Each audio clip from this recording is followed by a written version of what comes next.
بسم اللہ الرحمن الرحیم۔ فصل فی الاستنجاء،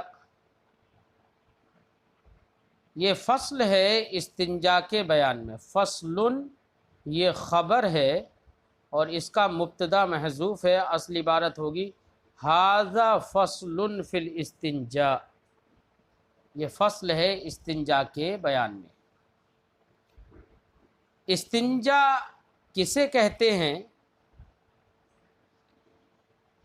استنجا کہتے ہیں نجاست کو کچھ ختم کرنے کو۔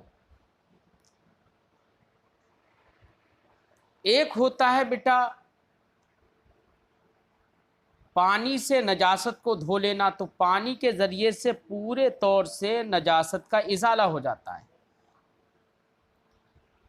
اور ایک ہوتا ہے نجاست کو ڈھیلا، پتھر وغیرہ کسی چیز سے پونچھ دینا۔ تو نجاست کا ازالہ اس سے بھی ہوتا ہے، لیکن پورے طور سے نہیں ہوتا ہے، کچھ ہوتا ہے۔ تو استنجا کا معنی یہی ہے۔ اب فصل ہے استنجا کے بیان میں، تو اس فصل کے اندر صاحب کتاب چند باتیں بیان کریں گے۔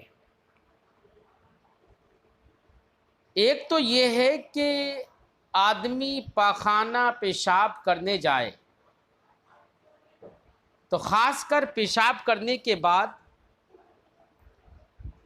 کچھ لوگوں کو عمر کی وجہ سے یا مثانے کی کمزوری کی وجہ سے یہ پریشانی ہو جاتی ہے کہ پیشاب کرنے کے بعد بھی انہیں یہ لگتا رہتا ہے کہ شاید پھر پیشاب کا قطرہ نکل آئے گا۔ تو ایسی صورت میں جس آدمی کو یہ پریشانی ہو تو اس کو چاہیے کہ وہ قطرے کے نکلنے کو طلب کرے اور انتظار کرے کہ اس کا قطرہ پیشاب کا جو لگ رہا ہے اسے وہ نکل جائے۔ اب یہ قطرہ کا نکلنا یا قطرے کا آنا کئی وجہ سے ہو سکتا ہے۔ کبھی کبھی نسوں میں ڈھیلا پن ہوتا ہے جس کی وجہ سے کچھ پیشاب کے قطرے رک جاتے ہیں اور وہ کچھ دیر کے بعد نکلتے۔ کبھی کبھی جسم کے اندر حرارت ہو جاتی ہے، اس حرارت کی وجہ سے پیشاب کے قطرے نلی میں رک جاتے ہیں۔ تو اب اگر آدمی نے اپنی شرمگاہ پر پانی ڈال لیا تو اس وقت پانی ڈالنے کے بعد، ٹھنڈا پانی ڈالنے کے بعد وہ قطرے آ جاتے ہیں پھر۔ تو اس طریقے سے پانی ڈال کر قطروں کے نکلنے کو طلب کرنا، یا کبھی ہل کر، کبھی کھڑے ہو کر، کبھی کچھ لوگوں کو اگر زیادہ تکلیف ہے کہ قطرے کا قطرہ پھنسا ہوا ہے تو انہیں یہ بھی احتیاج ہو سکتی ہے، ضرورت ہو سکتی ہے کہ وہ لیٹ جائیں، تو جب جسم کو سکون آرام ہو جائے تو قطرہ نکل جاتا ہے۔ تو جسم سے پیشاب کی جگہ سے قطرے کا نکلنا طلب کرنا، نکلنے کا انتظار کرنا، نکلنے کی تدابیر کرنا، یہ بیٹا استبراء کہلاتا ہے۔ کیا کہلاتا ہے؟ لفظ استبراء۔ ٹھیک؟ تو صاحب کتاب ایک تو استبراء کا مسئلہ یہاں پر بیان کریں گے کہ مرد یا عورت جس کو بھی یہ شکایت ہو وہ استبراء کرے۔ اب استبراء کی صورتیں میں نے آپ کو بتا دی ہیں، کبھی پانی ڈال کر، کبھی ہل کر، کبھی ڈول کر، کبھی کھڑے ہو کر، کبھی لیٹ کر، کسی بھی طریقے سے استبراء کیا جا سکتا ہے۔ تو استبراء کا معنی ہوتا ہے قطرے سے براءت کو طلب کرنا، یہ استبراء ہوتا ہے۔ اور براءت کا مطلب ہوتا ہے صفائی ستھرائی اور دامن جھاڑ لینا۔ یعنی قطرے کو ختم کر دینا، یہ استبرا ہوا۔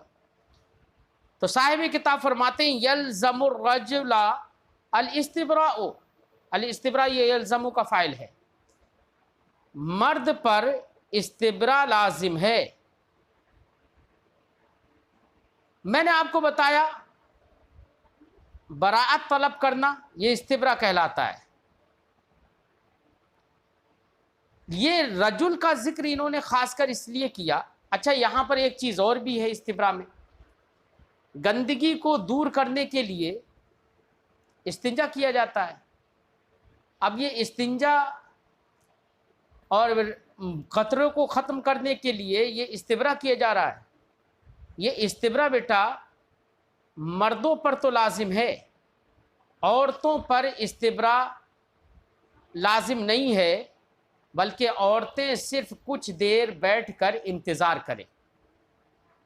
یلزم الرجل الاستبراء، مرد پر استبراء لازم ہے، حتی یزول اثر البول، تاکہ پیشاب کا اثر زائل ہو جائے، ختم ہو جائے۔ وَيَطْمَئِنَّ قَلْبُهُ عَلَى حَسْبِ عَادَتِهِ، اور اس کا دل مطمئن ہو جائے اس کی عادت کے مطابق۔ علی حسب عادتہ یہ متعلق ہے الاستبراء سے، یعنی استبراء لازم ہے اس کی عادت کے مطابق۔ اب جس کی جیسی عادت ہو، میں نے بتایا ہر ایک کی الگ الگ عادت ہے، کسی کو پریشانی ہوتی ہے حرارت کی وجہ سے، تو اب وہ اپنی عادت کے مطابق ٹھنڈا مطلب پانی ڈال لے، تب بھی قطرہ نکل جاتا ہے، مطلب جو پھنسی ہوئی پیشاب کا قطرہ ہوتا ہے وہ نکل آتا ہے۔ کبھی کسی کی عادت ہوتی ہے کہ وہ کھڑا ہو جائے تو نکل جائے گا تو کھڑا ہو جائے، کبھی کسی کی عادت یہ ہوتی ہے کہ وہ اپنی شرمگاہ کے اندر ڈھیلا پن پیدا کرے تو اس سے نکل جاتا ہے تو وہ ایسا کر لے۔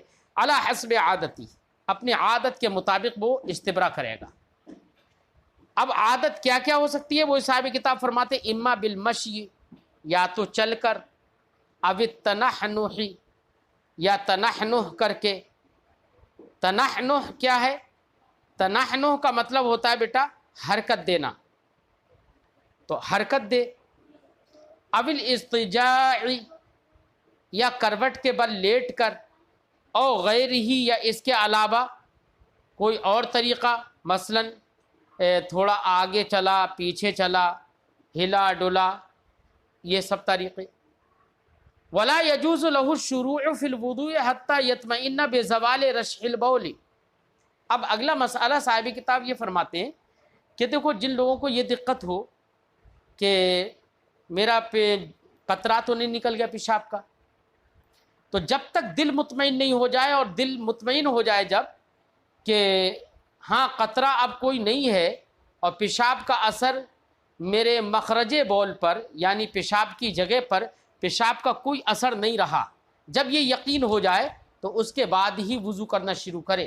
اور اگر یقین نہیں ہے، ادھر وضو کر رہا ہے اور ادھر اس کے دل میں یہ آ رہا ہے کہ شاید ایسا ہو سکتا ہے قطرہ نکل گیا ہو، تو ایسی صورت میں اگر ایسی شک و شبہ کی حالت ہو اس کی، اور اسے دل کا یقین نہ ہو، تو ایسی صورت میں وہ انتظار کرے گا، اس وقت تک وضو شروع نہیں کرے گا جب تک کہ دل مطمئن نہ ہو جائے۔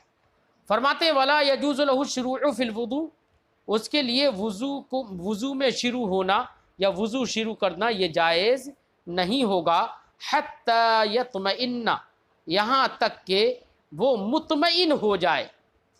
یطمئن، نون پر ہم نے نصب پڑھا، کیوں؟ اس لیے کہ حتی کے بعد ان مقدر ہوتا ہے جو فعل مضارع کو نصب دیتا ہے، ٹھیک۔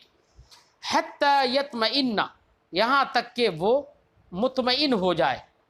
کس پر مطمئن ہو جائے؟ بے زوال رشح البول، پیشاب کی چھینٹ کے زائل ہونے سے مطمئن ہو جائے، یعنی اسے یقین ہو جائے کہ ہاں پیشاب کی چھینٹ اب کوئی نہیں ہے۔ والاستنجاء سنت، اور استنجا سنت ہے۔ استنجا کرنا یعنی جو فعل ہے استنجا کا، مثلا نجاست کو زائل کرنا۔ اب استنجا بیٹا دو طریقے پر ہوتا ہے، ایک استنجا ہوتا ہے پانی سے دھو لینا، ایک استنجا ہوتا ہے پتھر یا ڈھیلے سے صاف کر لینا، اور ایک استنجا ہوتا ہے پتھروں سے یا ڈھیلے سے پہلے صاف کیا اور صاف کرنے کے بعد پھر پانی سے دھو لیا، یعنی پانی اور ڈھیلا دونوں کو جمع کر لینا۔ تو یہ تین طریقوں پر استنجا ہے۔ مطلقاً استنجا کرنا بیٹا سنت مؤکدہ ہے، چاہے وہ پانی سے کرے یا ڈھیلے سے کرے یا پانی اور ڈھیلا دونوں سے کرے۔ ہاں، پانی سے مراد صرف پانی ہی نہیں، کوئی بھی بہنے والی چیز ہو جس سے نجاست کا ازالہ ہو جائے، نجاست ختم ہو جائے، تو ہر ایسی چیز سے استنجا کرنا شرط یہ ہے کہ وہ چیز نہ غلیظ ہو اور نہ ہی محترم ہو۔ مثال کے طور پر جوس ہے تو جوس تو پینے کے لیے ہے، ایسے ہی کوئی اور محترم چیز ہے جیسے کہ کاغذ ہے، تو کاغذ تو بیٹا لکھنے کے لیے ہے، لائق احترام ہے، تو ان سے استنجا نہ کرے، اور نہ ہی غلیظ ہو جیسے کہ گوبر ہے، کنڈا ہے، ان چیزوں سے بھی استنجا نہ کرے کیونکہ اس سے تو نجاست اور پھیلے گی۔ تو کوئی چیز لائق احترام بھی نہ ہو اور غلیظ بھی نہ ہو، خبیث بھی نہ ہو، تو ایسی چیز سے صفائی کرنا یہ سنت مؤکدہ ہے۔ اب چاہے وہ ڈھیلے سے کرے، ہاں ڈھیلے سے کرے یہ اچھا ہے، ڈھیلے کے بعد یا پانی سے صرف کرے تو یہ اس سے افضل ہے، اور ڈھیلے کا استعمال کرنے کے بعد پھر پانی سے دھوئے یہ سب سے افضل ہے۔ بہرحال نفس استنجا یہ سنت مؤکدہ ہے۔ فرماتے والاستنجاء سنت، استنجا سنت ہے، من نجس، استنجا کس سے؟ نجاست سے استنجا کرنا، یعنی نجاست کو ختم کرنا یہ سنت ہے۔ یہ سنت بیٹا تبھی ہے جبکہ نجاست، اچھا فرماتے ہیں من نجس یخرج من السبیلین، ایسی نجاست سے استنجا کرنا سنت ہے جو نجاست سبیلین سے نکلے۔ یہ سبیلین کا جو ذکر ہے نا، یہ عادت کے طور پر ہے۔ اگر بیٹا کوئی نجاست ایسی ہے جو کہ سبیلین سے نہ نکلے، مثلا آپ کے جسم میں کہیں پر کوئی کھال چھوٹی زخم ہوا اور اس سے خون نکل گیا یا پیپ نکل گیا، تب بھی بیٹا استنجا یعنی اس نجاست کو زائل کرنا یہ سنت ہے۔ تو یہاں پر من نجس یخرج من السبیلین کا ذکر جو ہے یہ اس لیے نہیں ہے کہ آپ یہ سمجھ لیں کہ سبیلین یعنی پیشاب اور پخانے کی جگہ سے جو نجاست نکلے گی تبھی اس کو صاف کرنا یہ سنت ہے، نہیں، بلکہ اگر جسم کے علاوہ ان دونوں کے علاوہ کہیں دوسری جگہ سے بھی جسم سے نجاست نکلتی ہے تب بھی اس نجاست کو زائل کرنا، اس کے زوال کو طلب کرنا یعنی استنجا کرنا یہ سنت ہے۔ تو من نجس یخرج من السبیلین یہ عادت کے طور پر یہ قید ہے، یہ قید احترازی نہیں ہے، یاد رکھنا۔ فرماتے والاستنجاء سنت من نجس یخرج من السبیلین، استنجا کرنا سنت ہے نجاست سے جو کہ سبیلین سے نکلے، یعنی عام طور سے سبیلین سے ہی نجاست نکلتی ہے، اس لیے اس کا ذکر کر دیا ہے۔ ما لم یتجاوز المخرج، یہ سنت استنجا تب ہے جب کہ وہ نجاست اپنے نکلنے کی جگہ یعنی مخرج سے متجاوز نہ ہو، آگے نہ بڑھے، اور اگر نجاست نکلی اور ادھر ادھر کے جسم کو بھی اس نے گندا کر دیا، پھیل گئی اپنی جگہ سے، تو اگر پھیلی ہے تو قدر درہم اگر پھیلی ہے تب تو اس کو زائل کرنا اور استنجا کرنا یہ واجب ہے، اور قدر درہم سے زیادہ پھیل گئی تو ایسی صورت میں اس کو زائل کرنا بیٹا یہ فرض ہے۔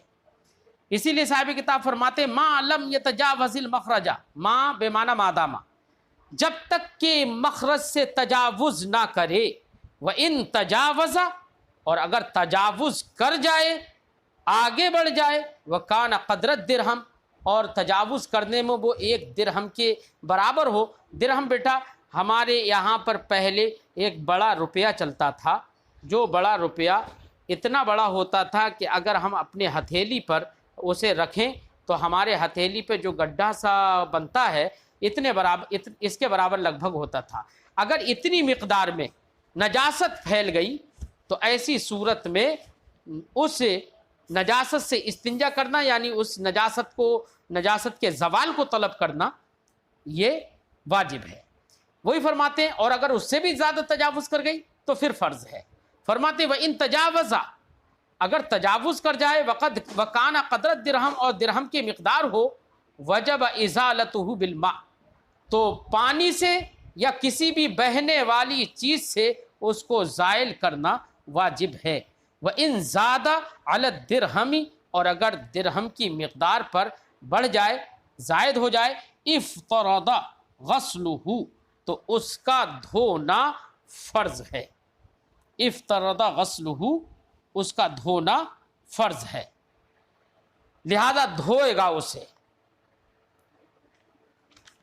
اب یہ تو استنجا کہا ہم نے، مخرج کی جگہ سے اگر تجاوز کر گیا، قدر درہم سے بڑھ گیا، تو استنجا کرنا فرض ہوا، یہ ہو گیا۔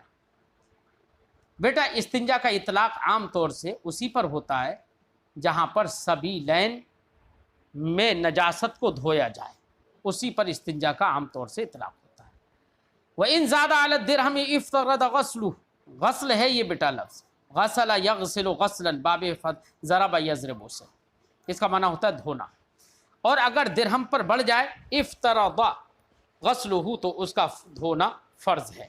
وَيَفْتَرِضُ غسل ما فی المخرج عند الاغتسال، ایسی فرماتے ہیں مخرج کے پاس یا مخرج کے اندر، مخرج کا مطلب نکلنے کی جگہ، نجاست کے نکلنے کی جگہ، اب پاخانے کی نکلنے کی جگہ پاخانے کی جگہ ہوگی، پیشاب کے نکلنے کی جگہ پیشاب کی جگہ ہوگی، تو وہی جگہ کو مخرج کہیں گے۔ فرماتے ہیں وَيَفْتَرِضُ غَسْلُ مَا فِي الْمَخْرَجِ، مخرج کے اندر، جو کہ کبھی کبھی آدمی پاخانہ پیشاب کرتا ہے اور مخرج جہاں سے پیشاب یا پاخانہ نکلتا ہے اس جگہ پر کچھ نجاست لگی رہ جائے، تو ایسی صورت میں آدمی پر اب اگر وہ وضو کر لیتا ہے، نماز پڑھ لیتا ہے، ٹھیک ہے، کوئی حرج نہیں ہے۔ کیوں؟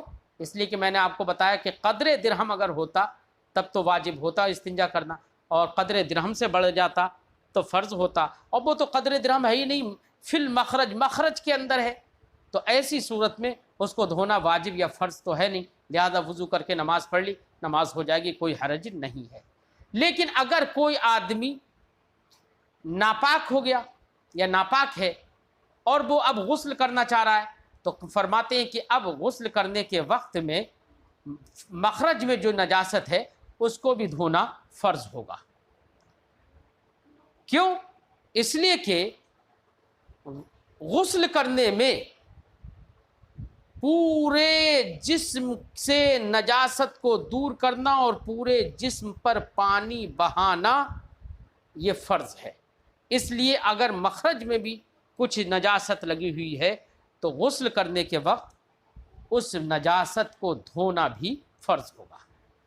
فرماتے وَيَفْتَرِضُ غَسْلُ مَا فِي الْمَخْرَجِ عِنْدَ الْاغْتِسَالِ، فرض ہے اس نجاست کو دھونا جو کہ مخرج میں ہو، عند الاغتسال من الجنابۃ والحیض والنفاس، ناپاکی سے غسل کرنے کے وقت، یا عورت حیض سے پاک ہوئی تو اب غسل کرنے کے وقت، حیض کے بعد غسل کرنے کے وقت، ایسے ہی نفاس سے پاک ہوئی تو نفاس کے بعد غسل کرنے کے وقت مخرج میں جو نجاست ہے اس کو بھی دھونا یہ فرض ہے۔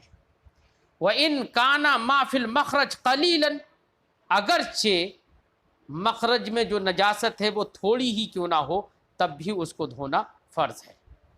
وَأَن يَسْتَنْجِيَ بِحَجْرٍ مُنَقٍّ وَنَحْوِهِ، حجر کا مطلب ہوتا ہے پتھر، نقا ینقی، منقیہ، تنقیہ، اس میں فاعل منقن، اس کا معنی ہوتا ہے صاف ستھرا کرنا، منقن کا مطلب ہوا صاف کرنے والا، یعنی ایسے پتھر کا استعمال کرنا استنجا میں جو پتھر، جو ڈھیلا، منقی ہو یعنی صفائی ستھرائی کرنے والا ہو، ایسے ڈھیلے کا یا ایسے پتھر کا استعمال کرے گا، ایسی چیز کا استعمال کرے گا۔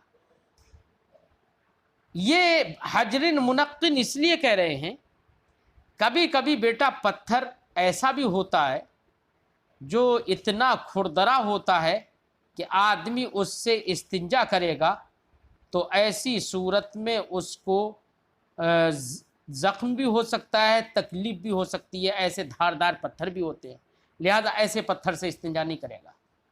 ایسی کبھی پتھر اتنا چکنا ہوتا ہے کہ اگر اس سے استنجا کرے گا تو نجاست اپنی جگہ سے زائل ہی نہیں ہوگی بلکہ وہ اور پھیل جائے گی، تو ایسے پتھر سے بھی استنجا نہیں کرے گا، بلکہ ایسے پتھر سے استنجا کرے گا جو صفائی ستھرائی کا کام اچھی طریقے سے کرے، اسی لیے حجر منقن کہہ رہے ہیں۔ لہذا اور ساتھ میں وہ قید اس میں رہے گی کہ ساتھ ہی ساتھ ایسی چیز سے نحوی ہی، اور پتھر جیسی چیزیں جیسے کہ ڈھیلا ہے یا کوئی اور چیز ہے، لیکن ایسی چیز ہو کہ جو لائق احترام بھی نہ ہو اور ساتھ ہی ساتھ وہ ناپاک اور گندی بھی نہ ہو۔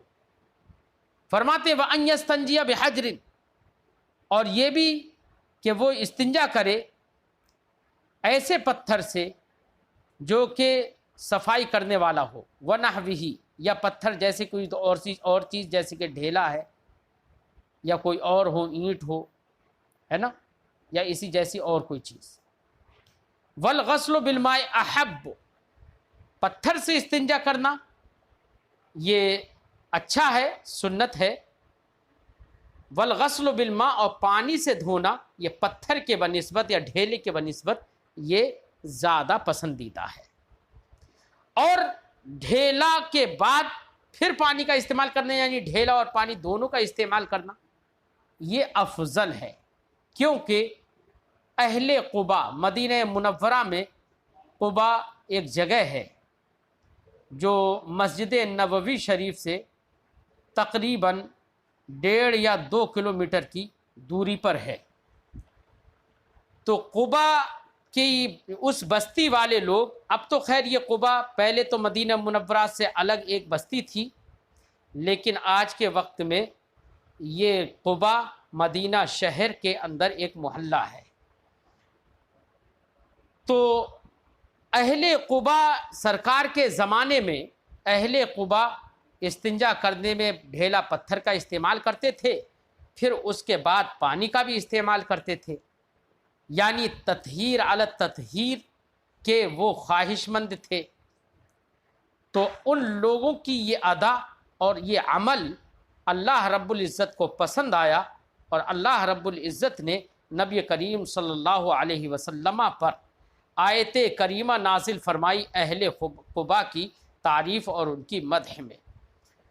فرمایا وَفِيهِمْ رِجَالٌ يَتَطَهَّرُونَ، کہ ان میں ایسے لوگ بھی ہیں جو خوب پاکیزگی کو طلب کرتے ہیں۔ خوب پاکیزگی سے مراد وہی ہے کہ پتھر اور ڈھیلے کا استعمال کر کے پھر پانی کا بھی استعمال کرتے تھے۔ فرماتے وَالْأَفْضَلُ الْجَمْعُ بَيْنَ الْمَاءِ وَالْحَجَرِ، اور افضل یہ ہے، یعنی سب سے بہتر یہ ہے کہ پانی اور پتھر کے درمیان جمع کرے۔ درمیان جمع کرنے کو مطلب پتھر اور پانی دونوں کا استعمال کرے۔ پتھر یہاں پر ذکر کیا ہے، ورنہ تو ڈھیلا وغیرہ کوئی بھی چیز اینٹ وغیرہ کا بھی استعمال کر سکتا ہے۔ فَيَمْسَحُ ثُمَّ يَغْسِلُ، دونوں کو جمع کرنے کا مطلب یہ ہے کہ پہلے ڈھیلا پتھر سے صاف کرے گا، ثُمَّ يَغْسِلُ، پھر پانی سے یا بہنے والی چیز سے دھو لے گا۔ وَيَجُوزُ أَن يَقْتَصِرَ عَلَى الْمَاءِ، ہاں جائز یہ بھی ہے کہ پانی پر اختصار کر لے، صرف پانی سے دھو لے، اب الحجر یا پتھر اور ڈھیلے پر اختصار کر لے، یعنی صرف اسی سے کر لے۔ وَالسُّنَّةُ إِنْقَاءُ الْمَحَلِ، فرماتے ہیں کہ سنت تو محل نجاست کو صاف کرنا ہے، چاہے محل نجاست کو صاف کرنا صرف پتھر اور ڈھیلے سے ہو جائے یا صرف پانی سے ہو جائے، تو چونکہ مقصود حاصل ہو جا رہا ہے اس لیے سنت تو ادا ہو گئی، ہاں دونوں کو جمع کرنا یہ افضل ہے۔ وَالْعَدَدُ فِي الْأَحْجَارِ مَنْدُوبٌ، فرماتے کہ ایسی پتھروں میں، ڈھیلوں میں، چونکہ آپ نے سمجھ لیا کہ استنجا سے مقصد ہے ازالہ نجاست، اگر ازالہ نجاست ہو گیا تو مقصد حاصل ہو گیا، سنت ادا ہو گئی۔ لیکن اگر کوئی آدمی ڈھیلا استعمال کر رہا ہے تو ازالہ نجاست مقصود ہے، تو ایک ڈھیلے سے اگر ازالہ نجاست ہو جائے تو ایک ڈھیلا کافی ہو جائے گا، دو ڈھیلوں سے ازالہ نجاست ہو جائے تو دو ڈھیلے بھی کافی ہو جائیں گے، اور اگر 3 ڈھیلوں سے ازالہ نجاست ہو تو 3 ڈھیلوں کا استعمال کرنا بھی سنت ہوگا۔ اب کیا 3 ڈھیلے یا 3 پتھروں کا استعمال کرنا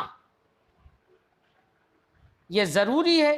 تو احناف کے نزدیک بیٹا یہ ضروری نہیں ہے، چونکہ مقصود ہے ازالہ نجاست، تو تعداد متعین نہیں ہے اس میں۔ اب اگر کسی کی نجاست 5 ڈھیلوں سے بھی پوری ختم نہیں ہو رہی ہے تو وہ 6 ڈھیلے بھی استعمال کر سکتا ہے۔ احناف کے نزدیک پتھر اور ڈھیلے کی تعداد یہ متعین نہیں ہے، اور ایسے ہی ان میں پتھروں میں اور ڈھیلوں میں عدد کو متعین کرنا یہ مندوب تو ہے، سنت نہیں ہے۔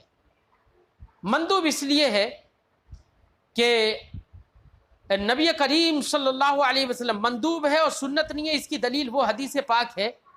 نبی کریم صلی اللہ علیہ وسلم نے ارشاد فرمایا وَمَنِ اسْتَجْمَرَ مِنْكُمْ فَلْيُؤْتِرْ فَمَنْ فَعَلَ فَقَدْ أَحْسَنَ وَمَنْ لَا فَلَا حَرَجْ او کما قال رسول اللہ صلی اللہ علیہ وسلم۔ سرکار نے ارشاد فرمایا کہ تم میں سے جو ڈھیلے کا استعمال کرے فَلْيُؤْتِرْ تو وہ وطر کرے، یعنی 1 یا 3 یا 5 ڈھیلوں کا استعمال کرے، ٹھیک ہے۔ اور سرکار نے فرمایا کہ من فعل فاحسن، جس نے ایسا کیا اس نے اچھا کیا، ومن لا، اور جس نے ایسا نہیں کیا فلا حرج، تب اس پر بھی کوئی حرج نہیں ہے۔ یہ حدیث پاک اس بات میں صریح ہے کہ ڈھیلوں کی تعداد کو مقرر کرنا، 3 یا 5 کو مقرر کرنا، یہ مندوب تو ہو سکتا ہے لیکن یہ سنت نہیں ہے۔ فرماتے ہیں اب مندوب ہے سنت نہیں ہے، اس کا ثمرہ اس میں ظاہر ہوگا کہ آدمی اگر تعداد مقرر نہیں کرتا ہے اور لگاتار ایسا ہی کرتا ہے تو مندوب چھوڑنے پر وہ گنہگار نہیں ہوگا، لیکن اگر سنت ہوتا تو لگاتار سنت کو چھوڑنے پر گنہگار بھی ہوتا۔ اب یہ سنت نہیں ہے، اس کا مطلب یہ ہے کہ وہ گنہگار لگاتار چھوڑنے کی عادت بھی بنائے گا تب بھی گنہگار نہیں ہوگا۔ فرماتے وَالْعَدَدُ فِي الْأَحْجَارِ مَنْدُوبٌ لَا سُنَّةٌ مُؤَکَّدَةٌ، پتھروں کے اندر تعداد، ڈھیلا پتھروں میں تعداد مقرر کرنا یہ مندوب ہے، سنت مؤکدہ نہیں ہے۔ دلیل میں نے حدیث پاک آپ کو پڑھ کے سنا دی۔ فَيَسْتَنْجِي بِثَلَاثَةِ أَحْجَارٍ نُدْبًا، تو استحباب کے طور پر 3 پتھروں سے استنجا کرے گا۔ 3 پتھروں سے استنجا کرنا یہ استحباب کے طور پر ہوا۔ ندب کا معنی استحباب، مستحب۔ ان حصلت تنظیب بما دونہا، اگر نظافت حاصل ہو جائے 3 پتھروں سے کم سے، اگر 3 پتھروں سے کم سے بھی ازالہ نجاست ہو گیا، پھر بھی اگر 3 پتھروں کا استعمال کر رہا ہے تو پھر یہ ندب ہوگا، سنت نہیں ہوگا۔ اب اگر کوئی 1 پتھر ہے یا 1 ڈھیلا ہے لیکن اس کے 3 طرف ہیں بیٹا، پہلی بار آدمی نے 1 طرف کو استعمال کیا، پھر دوسری بار دوسری طرف کو استعمال کیا، پتھر ایک ہی اور ڈھیلا ایک ہی ہے، پھر تیسری بار اس کے تیسرے طرف کو استعمال کر لیا، تب بھی ندب جو مندوب ہونا ہے وہ پا لیا گیا۔ آگے صاحب کتاب فرماتے ہیں وَکیفیۃ الاستنجاء ان یمسح بالحجر الاول من جہت المقدم۔ اب استنجا کرنا، ڈھیلا پتھر سے جو استنجا کرے گا، استنجا کیسے کرے گا، اس کا طریقہ کیا ہوگا اور اس کی کیفیت کیا ہوگی، تو صاحب کتاب اس کا طریقہ بتا رہے ہیں کہ استنجا کیسے کرے گا۔ تو بیٹا استنجا کرنے کا طریقہ ڈھیلے سے اگر کرے گا، اگر مرد کرے تو مرد کو ایک بات کا لحاظ رکھنا ہوگا، کیا کہ کبھی کبھی موسم کا فرق ہوتا ہے، کبھی کبھی اس کی پیشاب کی جگہ کے نیچے جو خصیتین ہوتے ہیں وہ گرمی کے موسم میں بالخصوص وہ لٹکے رہتے ہیں، تو ایسی صورت میں، ایسی حالت میں مرد کے لیے سنت طریقہ یہ ہے کہ پہلے ڈھیلے کا استعمال کرے تو اپنی شرمگاہ کے اگلے حصے سے پیچھے کے لیے صفائی کرے، پھر دوسرے ڈھیلے کا پیچھے سے آگے کے لیے، پھر تیسرے ڈھیلے سے آگے سے پیچھے کے لیے۔ یہ اس صورت میں ہے جب کہ خصیتین لٹکے ہوئے، اور کوئی موسم سردی کا ہے جس میں خصیتین لٹکے نہیں ہوتے، تو ایسے وقت میں وہ پیچھے سے آگے کی طرف استنجا شروع کرے گا، ٹھیک ہے، اور تینوں ڈھیلے اسی ترتیب سے، پہلے پیچھے سے آگے کے لیے، پھر آگے سے پیچھے کے لیے، پھر پیچھے سے آگے کے لیے۔ لیکن عورتوں کو ہر حالت میں آگے سے پیچھے کے لیے استنجا کرنا، یہی ان کا اچھا سنت طریقہ ہے۔ وہ پیچھے سے آگے کے لیے استنجا نہیں کریں گی، کیونکہ ان کی دونوں شرمگاہیں ملی ہی ہوتی ہیں، اس لیے تلویث یعنی شرمگاہ کے اور آگے کی شرمگاہ کے گندہ ہونے کا اندیشہ ہے، اس لیے عورتوں کے لیے فقہائے کرام نے حکم دیا کہ وہ آگے سے ہی ڈھیلے کا پیچھے کی طرف کے لیے استعمال کریں گے۔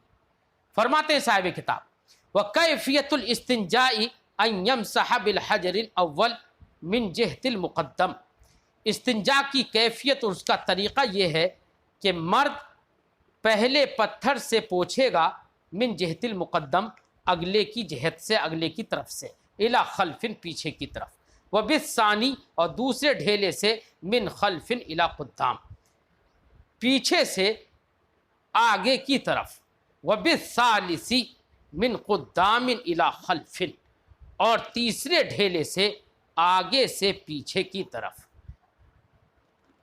اذا کانت الخصیۃ مدلات، یہ طریقہ صاحب کتاب فرماتے ہیں یہ اس صورت میں ہے جب کہ خصیہ لٹکے ہوئے ہوں۔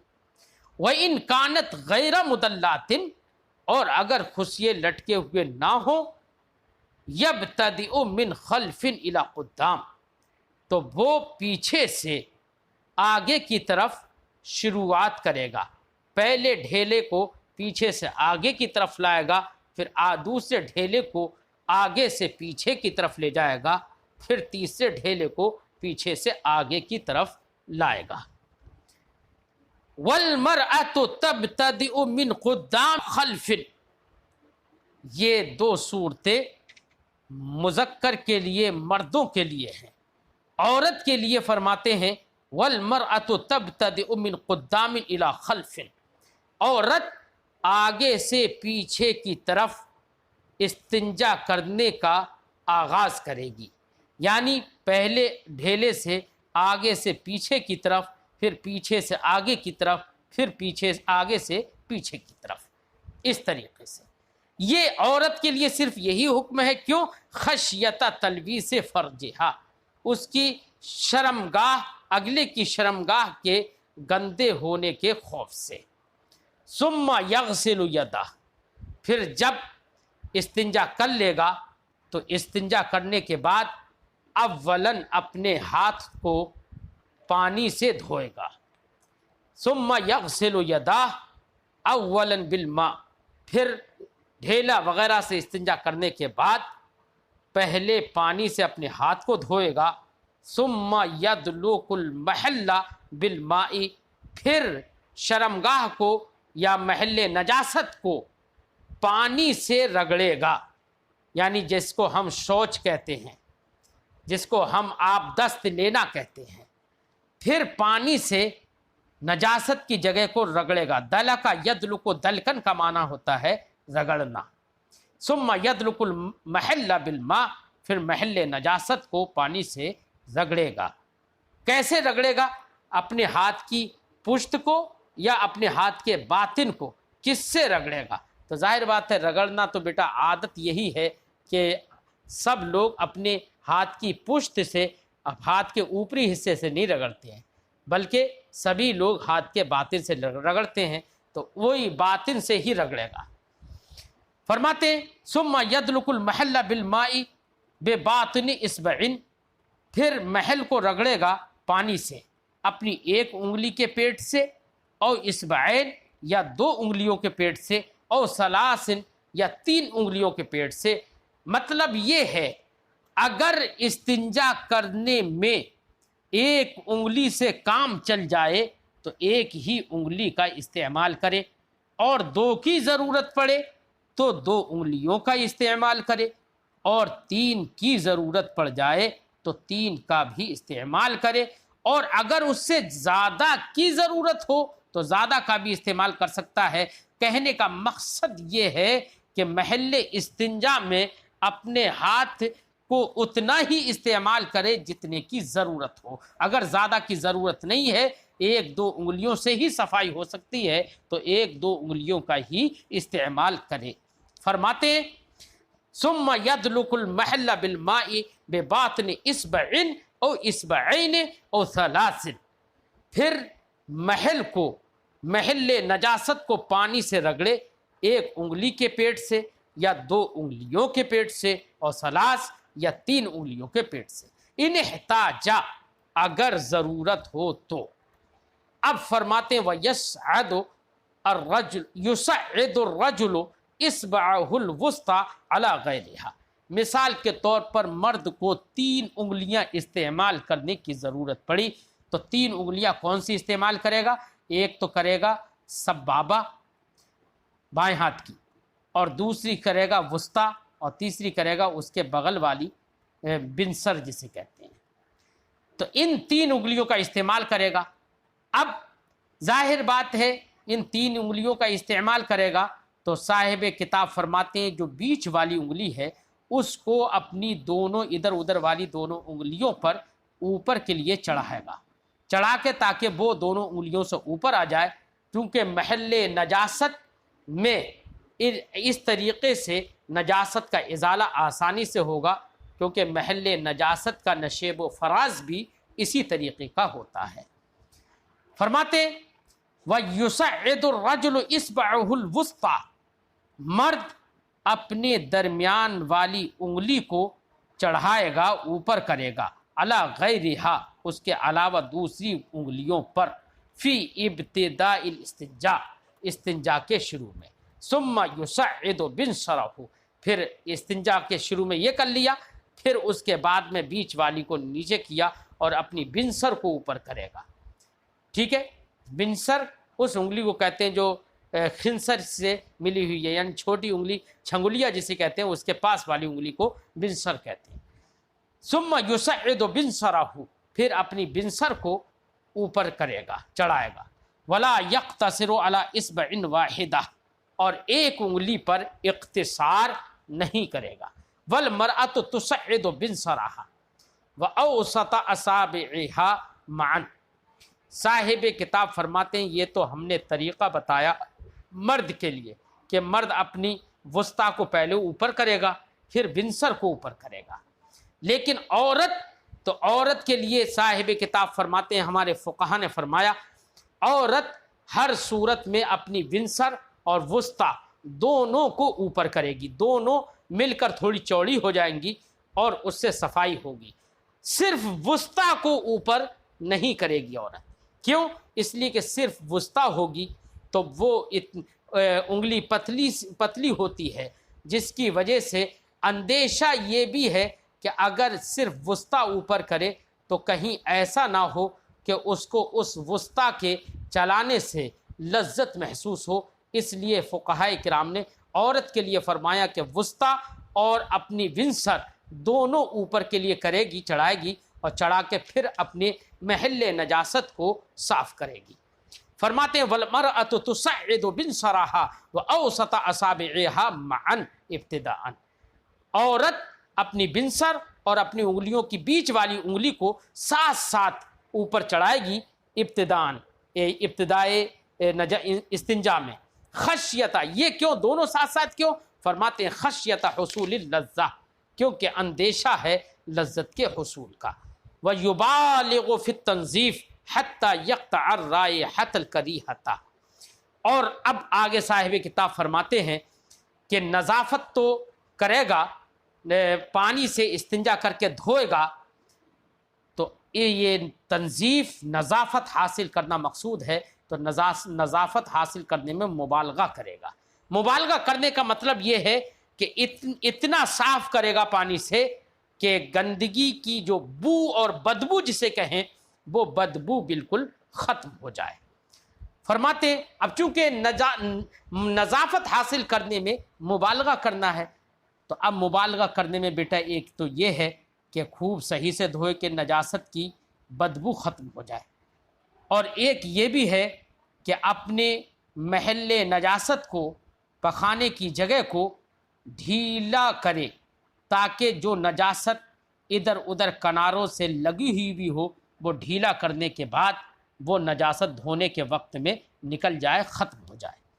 فرماتے وَيُبَالِغُ فِي التَّنظِیف، نظافت حاصل کرنے میں مبالغہ کرے گا، یعنی خوب نظافت حاصل کرے گا۔ کتنی نظافت؟ حَتَّى يَقْطَعَ الرَّائِحَةَ الْكَرِيهَةَ، یہاں تک کہ وہ نظافت حاصل کرنا یا وہ تنظیف بدبو کو ختم کر دے۔ الرائحۃ الکریہہ، بدبو۔ وفی ارخاء المقعدۃ ان لم یکن صائما، ایسے ہی مبالغہ کرے گا اپنی مقعد کو، اپنی پخانے کی جگہ کو ڈھیلا کرنے میں بھی مبالغہ کرے گا۔ یہ کب کرے گا؟ ڈھیلا کر کے بھی صفائی کرے گا۔ کیوں؟ تاکہ گندگی صاف ہو جائے، ادھر ادھر یا اندر کی سائڈ میں اگر کچھ گندگی لگی ہوئی ہو وہ بھی باہر آ جائے۔ یہ کب؟ ان لم یکن صائما، اگر روزدار نہ ہو تب تو پخانے کی جگہ کو ڈھیلا کر کے صفائی کرے گا، اور اگر روزدار ہو تو پھر ارخا نہیں کرے گا، پخانے کی جگہ مقعد کو ڈھیلا نہیں کرے گا، کیونکہ روزے دار ہے تو اس میں اندیشہ یہ ہے کہ ڈھیلا کرے گا تو پانی کہیں پخانے کی جگہ میں اندر چلا جائے اور اوپر چڑھ گیا تو روزہ ٹوٹ جائے گا۔ فرماتے ہیں ان لم یکن صائما، اگر روزدار نہ ہو، فاذا فرغ غسل یدہ ثانیہ، جب فارغ ہو جائے تو پھر بعد میں دوبارہ سے دوسری بار اپنے ہاتھ کو دھوئے گا، ونشف مقعدتہ، اور اپنی پخانے کی جگہ کو کسی کپڑے وغیرہ سے صاف کرے گا قبل القیام، کھڑے ہونے سے پہلے۔ کیوں؟ تاکہ جو پانی اس کی پخانے کے آس پاس، پخانے کی جگہ کے آس پاس جو پانی لگا ہوا ہے، الیتین پر جو پانی لگا ہوا ہے، وہ پانی مائع مستعمل ہو گیا، اور جب مائع مستعمل ہے تو اس کو پہلے صاف کرے تاکہ کپڑوں پر مائع مستعمل نہ لگے۔ اور ایک وجہ یہ بھی ہے کہ اگر روزدار ہے تب بھی پانی کو صاف کرے کہ کہیں ایسا نہ ہو ادھر ادھر کا پانی جو لگا ہوا ہے وہ مقعد کی راہ کہیں کھڑے ہونے کے بعد اوپر چڑھ جائے اور جوف میں جائے تو پھر تو روزہ ہی ٹوٹ جائے گا۔ تو روزدار اگر آدمی ہے تو وہ اپنے پخانے کے بعد کپڑے سے پہلے اپنے پخانے کی جگہ کو صاف کرے گا، تب کھڑا ہوگا۔ فرماتے ونشف مقعدتہ قبل القیام، کھڑے ہونے سے پہلے اپنی پخانے کی جگہ کے آس پاس یعنی الیتین اور پخانے کی جگہ کو کپڑے سے صاف کرے گا۔ کب؟ ان کان صائما، اگر روزدار ہو، اور اگر روزدار نہیں ہے تو کوئی حرج نہیں ہے، لیکن روزدار اگر نہیں ہے تب بھی اس کے لیے کپڑے سے صاف کرنا یہ بہتر ہے تاکہ مائع مستعمل اس کے ازار پر نہ لگے۔